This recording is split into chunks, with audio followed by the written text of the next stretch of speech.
ఈ రోజే డౌన్లోడ్ చేయండి. మీ ఫేవరెట్ షోస్ చూడండి. ఆద్య, అరే అప్పుడే తెలిసిపోయిందా? ఓహో, మీ వైఫ్ చాలా స్పీడ్ గా ఉంది. మేమింటికి రావడం, మిమ్మల్ని చూడడం, మీరు పారిపోవడం అన్ని అన్ని చెప్పేసిందంట. ఇప్పుడు మీరు దొరికిపోయారని తెలీదేమో. మా నాన్న దొరికిపోయాడా? దొరకకుండా పరిగెత్తడానికి ఆయన ఏమైనా ప్రొఫెషనల్ రన్నరా ఏంటి?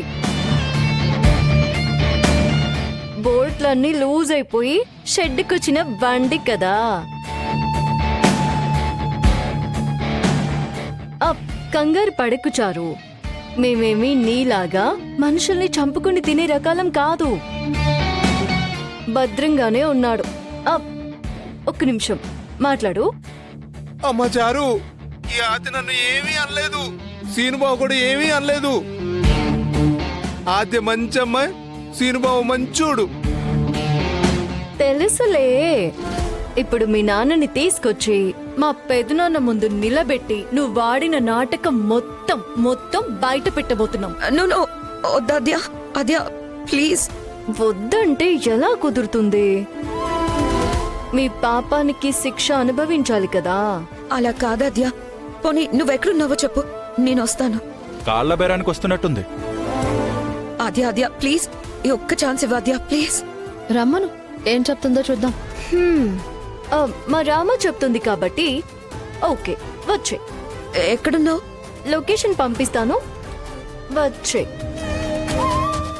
ఏమైంది? నాన్న ఆద్య రామలక్ష్మికి దొరికిపోయాడు. ఇప్పుడు నన్ను రమ్మంటుంది. నేను వెళ్తున్నాను. అయ్యో,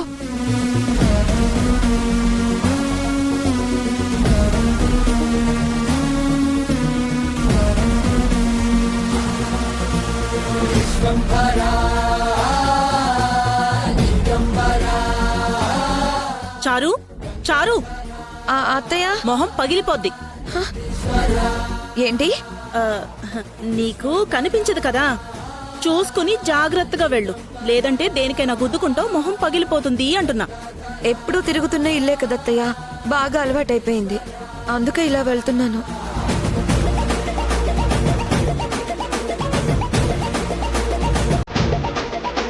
ఏమైంది పద్మా? ఈ చారు ప్రవర్తన ఏంటో విచిత్రంగా ఉందదినా. కళ్ళు కనిపిస్తున్నట్టే నడుస్తుంది. మనం అనుకుంటున్నట్టు తనకి కళ్ళు పోలేదు, తనకి చూపు స్పష్టంగా కనిపిస్తోంది. కళ్ళజోడు కర్ర పట్టుకొని మనందరి ముందు అమావాస్య చంద్రుడిలా అద్భుతంగా నటించి అందరి మన్ననలు పొందిన మహానటి ఈ చారు. ఒకవేళ ఆ రోజు ఆద్య సీను చెప్పినట్టు చారు కళ్ళు పోయాయన్నది అబద్ధమా? చారుకి కళ్ళున్నాయా?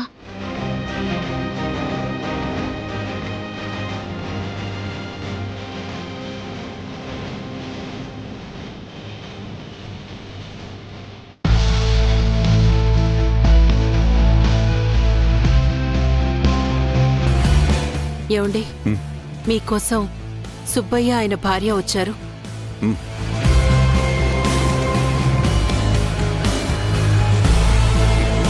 నమస్కారం అమ్మా. నమస్కారం అయ్యా. నమస్కారం అమ్మా. నమస్కారం అయ్యా, మీకు ఇప్పుడు ఎలా ఉంది? పర్వాలేదు.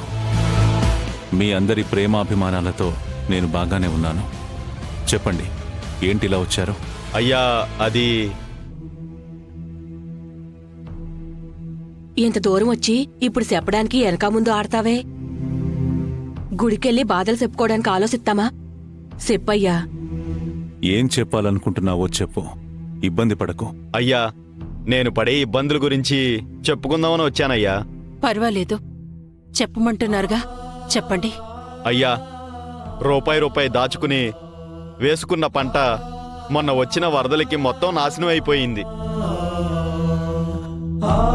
ప్రభుత్వం వారు ఇస్తామన్న నష్టపరిహారం మాటలకే పరిమితమైంది, కానీ మూట సాయం అందలేదయ్యా. ఆడపిల్లల్ని బడికి పంపాలన్నా, మా నలుగురు 5,000 నోట్లోకి పోవాలన్నా చాలా కష్టంగా ఉందయ్యా. ఇల్లు గడవటం కూడా కష్టంగా ఉంది. ఇప్పుడు కాస్త తెరిపించింది కదా, మళ్ళీ నాట్లు వేయాలయ్యా. విత్తనాలు కొనుక్కోవడానికి కూడా డబ్బులు లేవు. తమరు పెద్ద మనసు చేసుకుని కాస్త సాయం చేస్తే విత్తనాలు కొనుక్కుంటానయ్యా. రైతెప్పుడు రాజులాగే ఉండాలి. కానీ మన దురదృష్టం, అందరికీ అన్నం పెట్టే రైతే రోజు రోజుకి పేదవాడవుతున్నాడు. ఆ రైతే ఆకలితో అలమటిస్తున్నాడు. ఏం చేస్తామయ్యా, మాకీ తప్ప వేరే పని తెలీదయ్యా. చావో బతుకో ఈ మట్టిలోనే కదయ్యా. అయ్యో అవే మాటలు.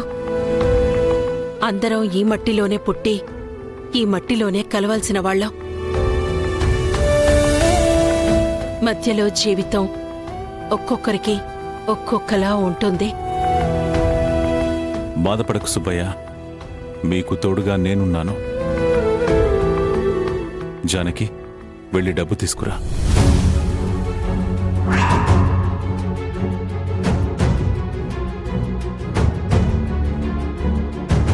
ఈ రోజు నుంచి నీ ఇష్టానికి ఈ ఇంట్లో ఏది పడితే అది తీసుకోవడానికి వీల్లేదు. ముఖ్యంగా డబ్బులు.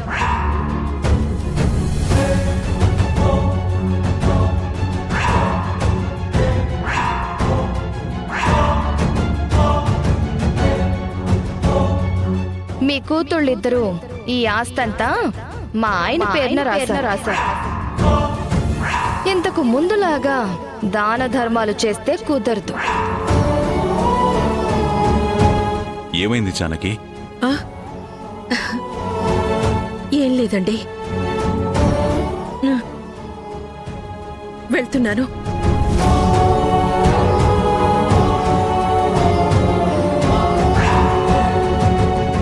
ఊళ్ళో ఆ రంగయ్య 10 ఎకరాలు అమ్మేస్తున్నారంట కదా, మనం కొనేస్తే ఎలా ఉంటుందమ్మా? బాగుంటుంది. కాకపోతే ఈసారి అది నీ మొగుడు పేరు మీద, నీ కొడుకు పేరు మీద కాకుండా నీ పేరు మీద రాయించుకో. ఏమా, ఎందుకు? ఏమోనే, రేపనే రోజు ఎవరు ఎలా ఉంటారో ఏంటో, ఏ బంధం ఎలా ఉంటుందో తెలియదు కదా. అంటే నేను మా ఆయన్ని కొడుకుని వదిలేస్తానంటున్నావా?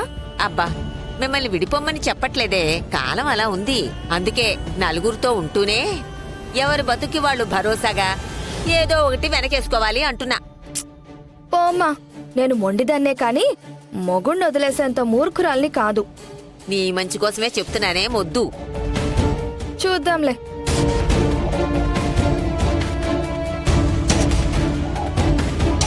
పార్వతి, చెప్పక్క, ఖర్చులకి డబ్బులేమైనా కావాలా? ఇనప్పెట్టి తాళాలు కావాలి. బ్యాంకుకి వెళ్ళి లోన్ అడగాలి కానీ లాకర్ తాళాలు అడుగుతారా ఎవరైనా? మన ఊరి సుబ్బయ్య, ఆయన భార్య వచ్చారు. ఓ, కూతురు పెళ్లికి కట్నం అడుగుతున్నారా? మొన్న వరదలకి పంట మొత్తం నాశనం అయిపోయిందట. మీ బావగారి సాయం కోసం వచ్చారు. హా, మా ఇంటి గోడలు మాసిపోయాయంట. రంగులెయ్యాలని మా అమ్మ డబ్బులు అడగలేదే. ఒకవేళ అడిగినా ఇచ్చేదాన్ని కాదక్క. సంబంధం లేకుండా ఎందుకు మాట్లాడుతున్నావు పార్వతి? మా అమ్మతో నాకు రక్త సంబంధం ఉంది కదక్క. ఏ సంబంధం లేని వాళ్ళకి సాయం ఎందుకు చెయ్యాలి? కష్టాల్లో ఉన్న వాళ్ళకి సాయం చేయటం ఆయనకి అలవాటు. హా, సాయం చేసేంత ఆస్తి మనకున్నప్పుడు ఏం చేసినా చెల్లుతుంది. కానీ ఇప్పుడు మీరు కూడా మా ఆస్తే అనుభవిస్తున్నారు కదక్కా, అది మర్చిపోయావా?